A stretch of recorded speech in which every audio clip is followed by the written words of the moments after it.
Welcome back. ATV morning with फरा देख रहे हैं आप, और आज हम कामरान मेहदी साहब से मिल रहे हैं। जानशीन मेहदी के नाम से ये जाने जाते हैं। अब उस्ताद मेहदी हसन खान साहब को कौन नहीं जानता, और उनके काम को आगे बढ़ा रहे हैं, पूरी दुनिया में टूर करते हैं।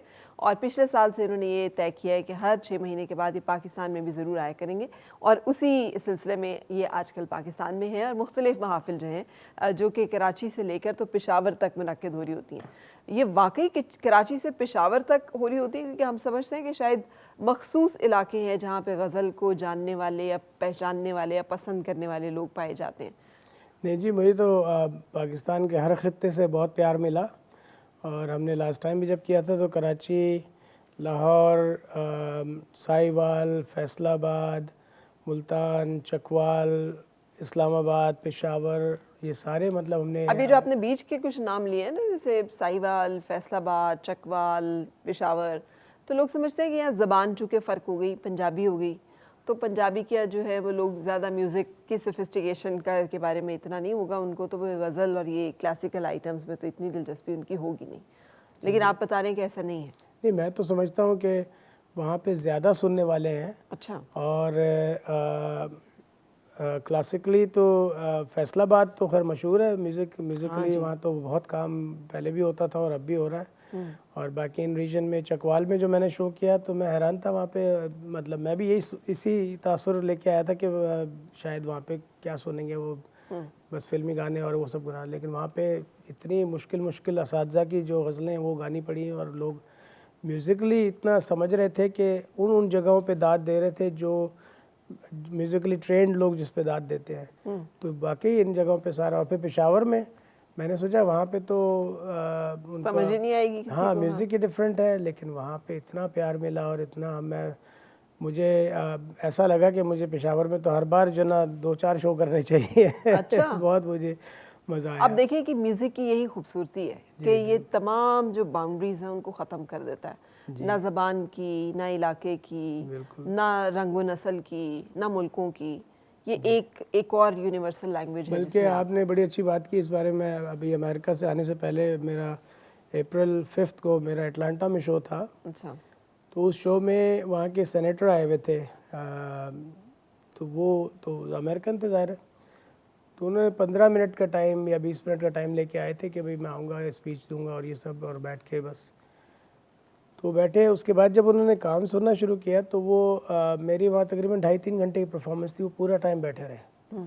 और जब प्रोग्राम ख़त्म हुआ तो आके मुझे मिले और गले मिले और कहने कि ये मुझे आपकी ज़बान नहीं समझ में आई, लेकिन आप जो गा रहे हो ऐसा मैंने पहले कभी नहीं सुना, इतने बहुत इट्स अमेजिंग। तो मैंने कहा अच्छा, तो मतलब वही आपकी बात आ गई कि म्यूज़िक की कोई लैंग्वेज नहीं है, वो समझे ना समझे, लेकिन म्यूज़िक जो है ना वो सबको अपील करता है। हाँ।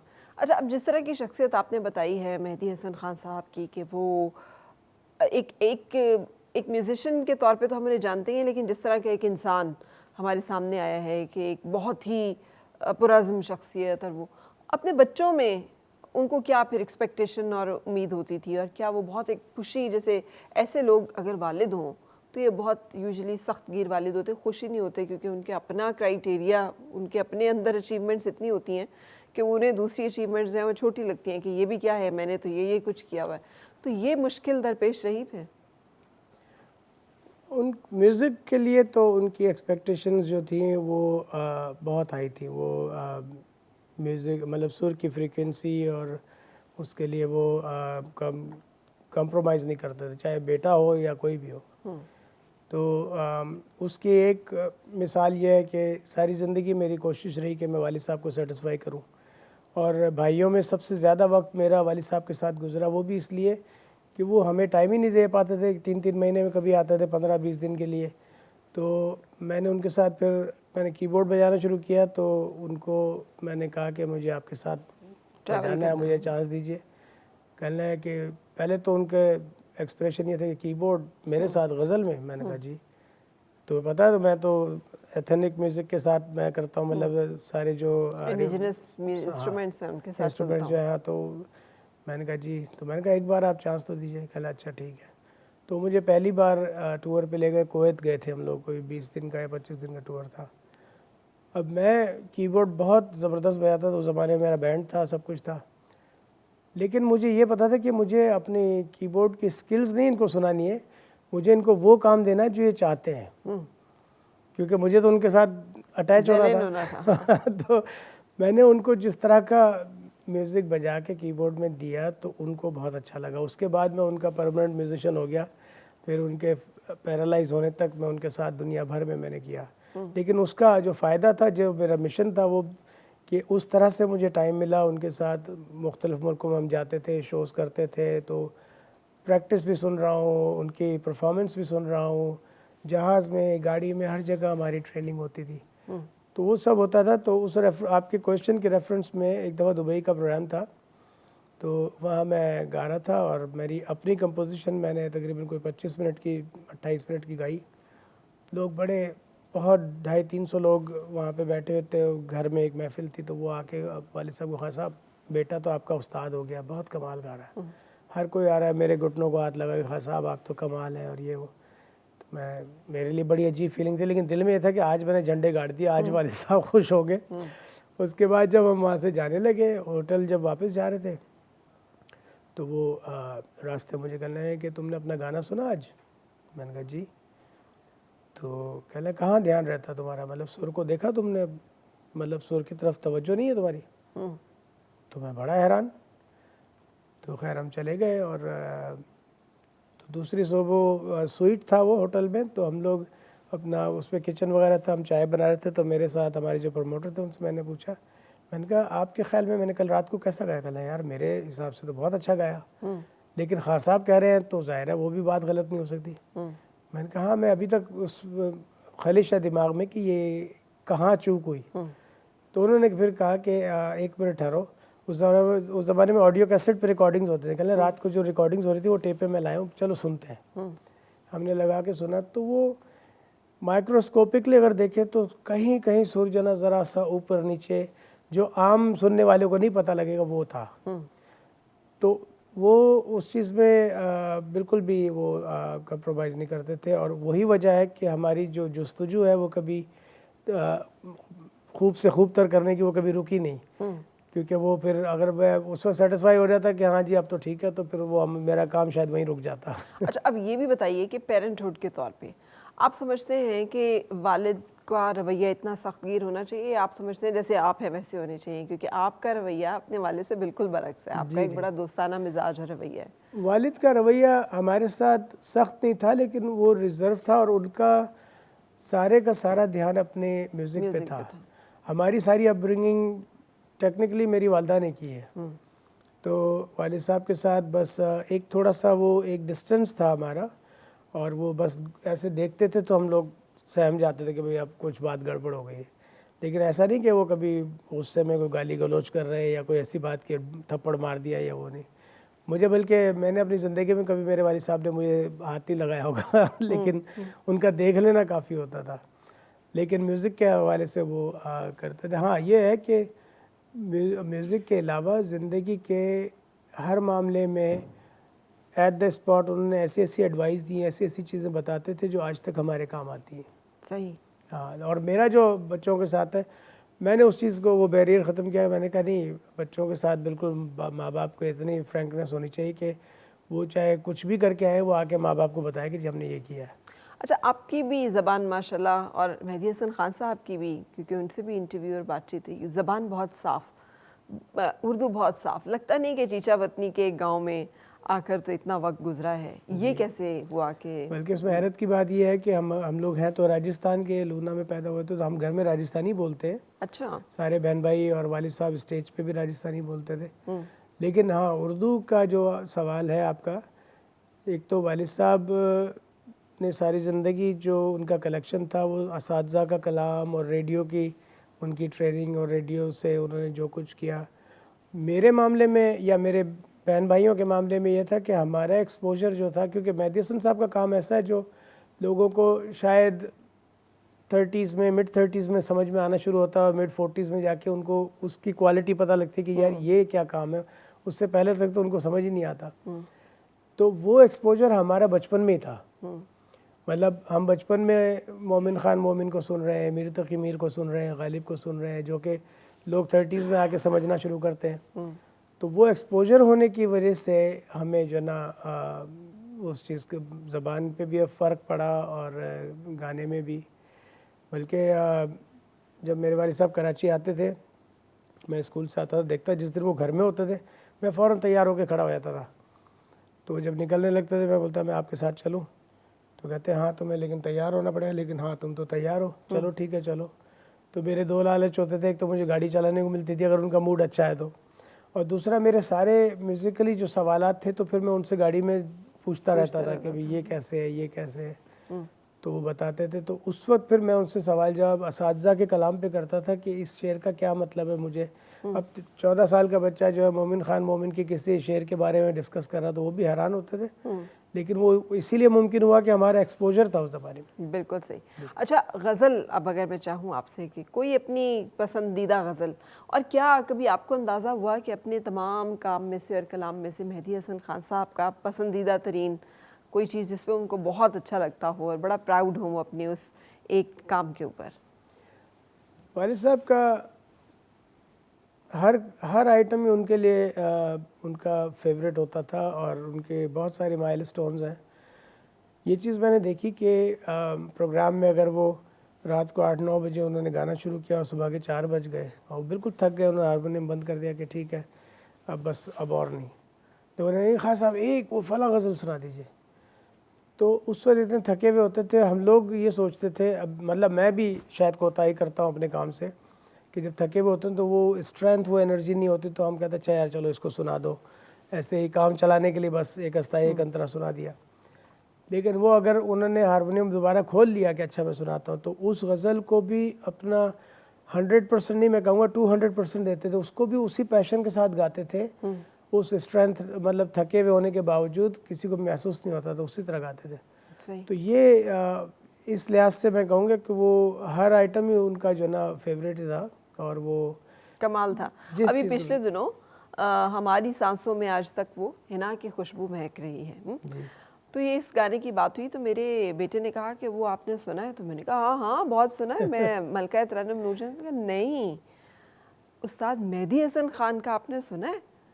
अच्छा, मैंने कहा मैं एक लम्हे के लिए सुना तो हुआ था, लेकिन मलिका तरन्नुम नूरजहां ने जब भी गाया तो ये इसकी ओनरशिप बड़ी हद तक वो होगी कि शायद ये मतलब उन्होंने गाया हुआ है। मैंने कहा नहीं, वो जो फिल्म है उन्होंने गाया हुआ है ना, वो सुने पहले।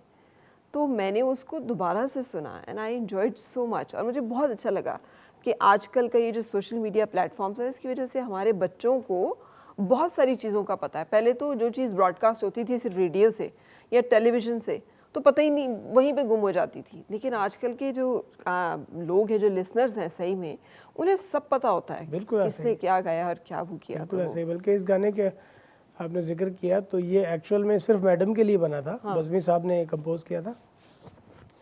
तो प्रोड्यूसर और जो एक्टर्स थे उन सब ने फील किया कि यार इसका मेल वर्जन भी होना चाहिए। हाँ।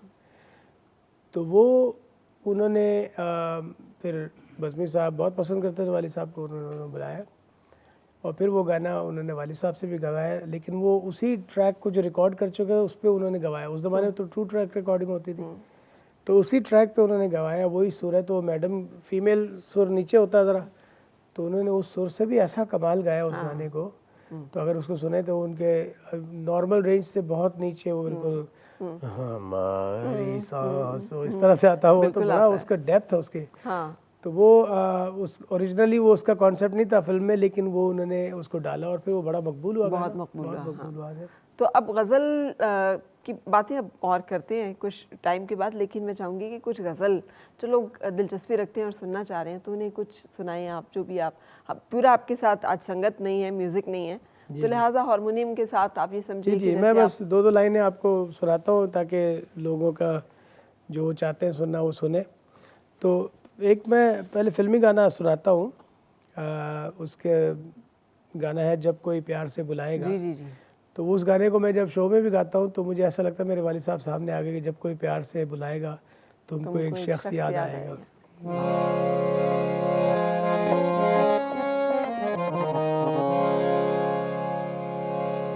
जब कोई प्यार से बुलाएगा, जब कोई प्यार से बुलाएगा, तुमको एक शख्स याद आएगा जब कोई प्यार से बुलाएगा, तुमको एक शख्स याद आएगा। मैं शोज में ही कहता हूँ, जब कोई गाना ये सुनाएगा तुमको एक शख्स याद आएगा।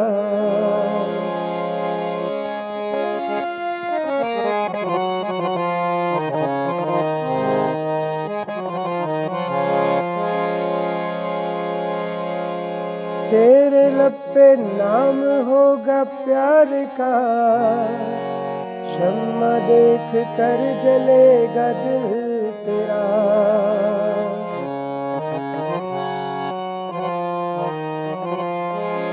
तेरे लब पे नाम होगा प्यार का, शम्मा देख कर जलेगा दिल तेरा। जख्म दिल जब तुम्हें सताएगा, जख्म दिल जब तुम्हें सताएगा, तुमको एक शख्स याद आएगा जब कोई प्यार से बुलाएगा, तुमको एक शख्स याद आएगा। बहुत बहुत खूबसूरत माशाल्लाह। अच्छा, गीतों के हद तक लोग जो हैं वो फिर भी जानते हैं, गज़लों का आप समझते हैं कि सुनना, गज़ल सुनने का रुझान बाकी है? चूँकि स्लो ज़रा म्यूज़िक उसमें है, तो आजकल के फ़ास्ट पेस दौर में लोग अभी गज़लें सुन रहे हैं, पसंद कर रहे हैं। जी जी, गज़ल तो ज़्यादा इंटरनेशनली मैं समझता हूँ मेरे वालिद साहब की गज़ल्स जो हैं वो ज़्यादा पॉपुलर हैं, और उसकी मुख्तलिफ़ वजूहात हैं। एक तो ये कि मेरे वालिद साहब राग जो चूज़ करते थे, रागों की प्योरिटी और तलफ़्फ़ुज़ की अदायगी, लफ्ज़ों की तक़सीम, असातिज़ा का कलाम, वो सारी चीज़ें बड़ी क्वालिटी की चीज़ें लोगों को सुनने को मिलती हैं। बल्कि हम तो बहुत सारे कभी कोई राग हमें कोई खलिश होती है दिमाग में, तो हम वालिद साहब की गज़लों से कंपेयर करके देख लेते हैं, चाहिए वो राग ठीक है कि नहीं है। तो इस तरह से होता है।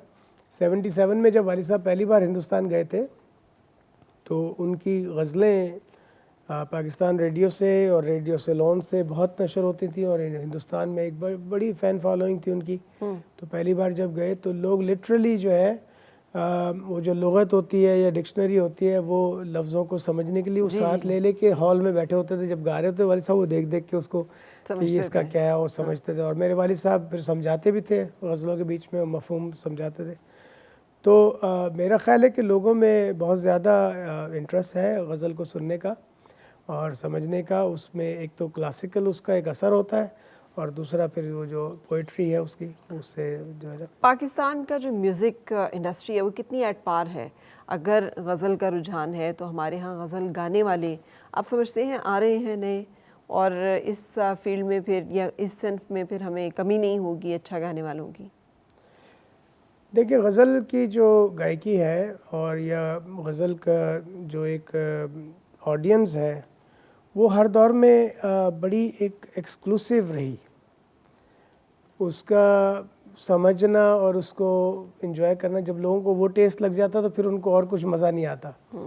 तो वो बेगम अख्तर के बाद लोग समझते थे गज़ल ख़त्म हो गई, और मेरे वालिद साहब ने फिर उसको रिक्रिएट किया, और जो उनका स्टाइल है वो फिर दुनिया में चला। फिर उनके साथ साथ ग़ुलाम अली साहब आए। ग़ुलाम अली साहब ने फिर उसको एक नया रंग दिया कि रागों में मुख्तलिफ़ रागों की मिक्सिंग और डिफरेंट स्केल को जिस तरह उगाते हैं, तो उन्होंने ही पाकिस्तान की पहचान बनाई दुनिया में। तो गज़ल मेरा ख़्याल है कि वो तो हमेशा रहेगी, लेकिन एक सेलेक्टेड क्राउड में वो पॉपुलर रहेगी। और जहाँ तक बात है पाकिस्तान का अब आइंदा आने के लिए, मैं समझता हूँ कि बड़ी मेहनत कर रहे हैं लोग और बहुत अच्छा सुनने को मिलता है। सूफ़ीज़म में बहुत आजकल रुझान है, कव्वाली का ट्रेंड है, क्योंकि कव्वाली भी क्लासिकल पे होती हैं सारी, तो वो सारा भी ट्रेंड है। लेकिन गज़ल अभी भी सुनी जाती है और गाई जाती है दुनिया भर में। तो मेरा ख्याल है कि ये इसी तरह चलता रहेगा। लेकिन जितना हमारा रिच म्यूज़िकल हिस्ट्री रही है कि अगर कव्वाली है तो दुनिया कव्वाली को उस्ताद नुसरत फ़तेह अली ख़ान साहब के तवस्सुत से नाम से जानती है। अगर गज़ल है तो गज़ल में दुनिया जो है गज़ल को मेहदी हसन खान साहब की तवस्सुत से और नाम से जानती है, शहंशाह गज़ल जो है। बिल्कुल ऐसा ही है। तो हमारे पास तो इस स्केल के लेजेंड्स रहे हैं कि इंटरनेशनल म्यूज़िक कॉन्फ्रेंस भी अगर होती है और म्यूज़िक का कोई एक जॉनरा जब डिस्कस होना है तो दे आर अथॉरिटी देयर, कि उनसे आगे जो है कोई बढ़ नहीं सका आज तक भी। बिल्कुल तो ये समझते हैं आप कि हम इस स्केल को या इस मयार को कायम रख पा रहे हैं या लेके चल पा रहे हैं? ये मुश्किल सवाल है और इसमें लोग मेहनत कर रहे हैं। जैसे अब हमारे पे तो खैर फ़र्ज़ है, ज़िम्मेदारी, हम लोग लेगेसी को आगे लेके चल रहे हैं। और मेहदी हसन का जो काम है वो इस दुनिया से चले गए, अल्लाह ताला उनको गरीक रहमत करे। लेकिन उनका नाम तो हमेशा ज़िंदा रहेगा, जब तक मौसीकी सुनी जाएगी मेहदी हसन का नाम ज़िंदा रहेगा। तो हमारी जो घराने की गायकी वो तो लेगेसी हम लेके चल रहे हैं, इंशाल्लाह हमारे बाद भी लोग करेंगे। लेकिन मैं समझता हूँ कि जो दूसरे सिंगर्स हैं वो भी उस पर पूरी तवज्जो करते हैं। और वाली साहब ने इतना कुछ गाया है कि आज तक मैं दुनिया भर में शोज़ करता हूँ, उन्होंने कोई रास्ता छोड़ा नहीं। हम जो कुछ भी गाते हैं कहीं ना कहीं उनके रास्ते से गुजर के जाते हैं। तो आने वाले भी जो है वो भी उनका रास्ता देखते हैं। और जो मैंने आपको बात बताई थी कि वालिद साहब को कभी सेटिस्फाई नहीं कर सका, तो एक प्रोग्राम में यहाँ कराची में एक प्रोग्राम था, वालिद साहब की आवाज़ बैठी हुई थी, तो उन्होंने मुझे कहा तुम गाना गाओ। तो मैंने 2.5-3 घंटे गाया। उस दिन सुबह में वो घर आ गए और दोपहर में जब मैं उठा तो मेरी वालदा ने कहा कि रात को तुम बहुत अच्छा गाए। मैंने कहा कि आपने कैसे सुना, आप तो थी नहीं वहाँ पे। तो मुस्कुरा रही थी, कहने नहीं वो तुम्हारे वालिद साहब ना वो वीडियो टेप जो है VHS वो ला के सुबह जब मैं रोटी उनको बना के दे रही थी तो वो लगा के सुन रहे थे और मुस्कुरा रहे थे, उनकी आंखों में नमी थी। तो मैंने कहा अच्छा। तो मैंने कहा आज फिर झंडे गाड़ दिए, अब तो हो गया काम। मैंने कहा अब वो बुलाएंगे मुझे, तारीफ़ करेंगे। वो दिन गुजर गया, 2 दिन गुजर गए, 1.5 महीना गुजर गया। उस वक्त मेरी शादी हुई थी यहाँ कराची में, तो मैं ज़्यादा टाइम के लिए आया हुआ था। 1.5 महीना गुजर गया, उन्होंने कुछ नहीं कहा। 1.5 महीने बाद मैं अमेरिका वापस जा रहा था, तब वो गले वाले मिले। तो उस वक्त उन्होंने एक जुमला कहा, कहना हाँ अब तुम्हारे सुर ठीक हो गए हैं और तुम दरवाजे पे खड़े हो, इंटर होने की देर है, तो मेरी रिकॉर्डिंग्स सुनो, उनसे तुम्हें रास्ते मिलेंगे। तो ये मैं ख़ास तौर पे इसलिए पॉइंट आउट कर रहा हूँ कि जो गज़ल का पैशन रखते हैं और लोग कर भी रहे हैं, तो उनकी गज़लें और उनकी टेपें सुन के लोग इतना कुछ हम उनको मिलता है कि उससे बाकायदा एक जिस तरह उस्ताद से सीखते हैं वैसा उनको सीखने को मिलता है। बिल्कुल सही, बिल्कुल सही। हम कंटिन्यू कर रहे हैं, लेकिन एक ब्रेक के लिए रुकना है। ब्रेक के बाद फिर आपसे मुलाकात। आओ फिर से मुस्कुराए